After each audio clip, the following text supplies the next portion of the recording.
Section 1 Cultural Conditioning. Busyness as a badge of honor. From childhood report cards to corporate performance reviews, society wires us to equate activity with achievement. How are you morphs into how busy are you? And the busier you sound, the more valuable you appear. This cultural script becomes internalized self-worth. If your calendar isn't jam-packed, you feel lazy, guilty, or even replaceable. Paradoxically, the praise we earn for heroic multitasking locks us into a cycle of superficial hustle. Each new email, meeting, or side project is an easy hit of social validation, so we keep stacking them, even when the stack topples our real priorities. In the process, we confuse motion with progress, and we're applauded for it. The result? Busyness becomes less a choice and more a reflex, reinforced by peers, bosses, and a relentless rise and grind media narrative. Until we consciously rewrite this story by celebrating depth over speed and impact over optics, we remain actors in a play where frantic activity is the star and meaningful work is the understudy waiting in the wings. Section 2 Goal Fog. When you don't know where you're going, you walk in circles. Clarity is the compass of productivity. Without it, we wander. Most people drift into busy mode because their objectives are vague, shifting, or unaligned with personal values.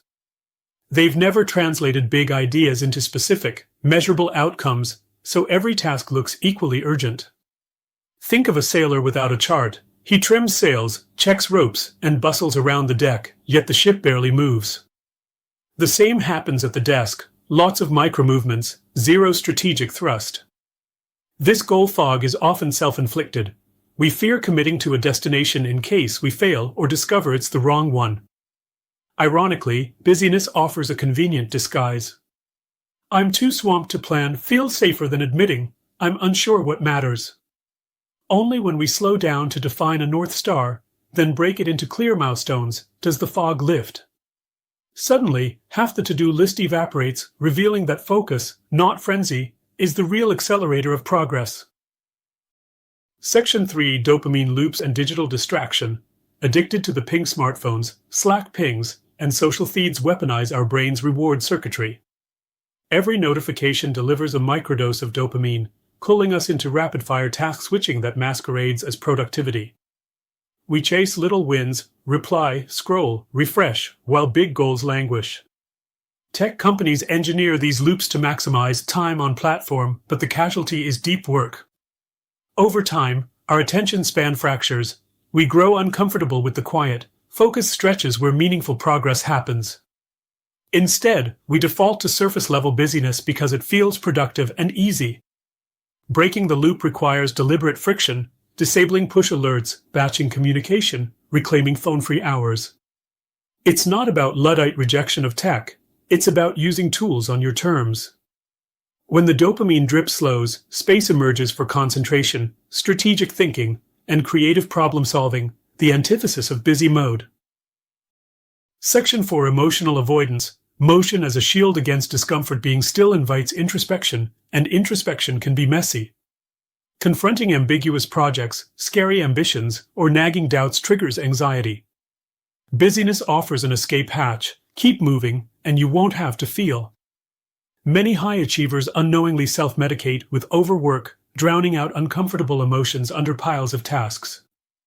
The irony is brutal. What begins as a coping mechanism becomes a chronic stressor that magnifies the very feelings we're trying to dodge. Recognizing busy mode as emotional armor is the first step toward dismantling it. Practices like mindfulness, journaling, or even short reflection walks help you sit with discomfort long enough to process it instead of outrun it. Ultimately, productivity rooted in intentional calm, not frenetic avoidance, builds resilience and delivers results without the hidden psychological tax. Section 5 System Failure. No guardrails, no boundaries, no exit. Imagine driving interstate with no lanes, traffic signs, or speed limits. Chaos, right? Many people manage work exactly that way. Tasks arrive via email, chat, hallway requests. Everything gets a yes because there are no boundary setting systems. Without guardrails like time blocking, prioritized queues, or recurring review rituals, the workday devolves into reactive firefighting.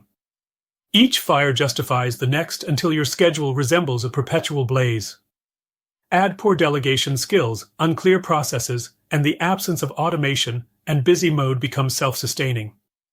The antidote is structural. Create a capture and clarify pipeline, design repeatable workflows, and institute air traffic control checkpoints, daily planning, weekly reviews, quarterly resets. These systems erect protective walls around your focus, forcing incoming demands to prove their worth before consuming your bandwidth. With guardrails in place, the whirlwind calms, busy mode loses its grip, and deliberate progress finally has room to run.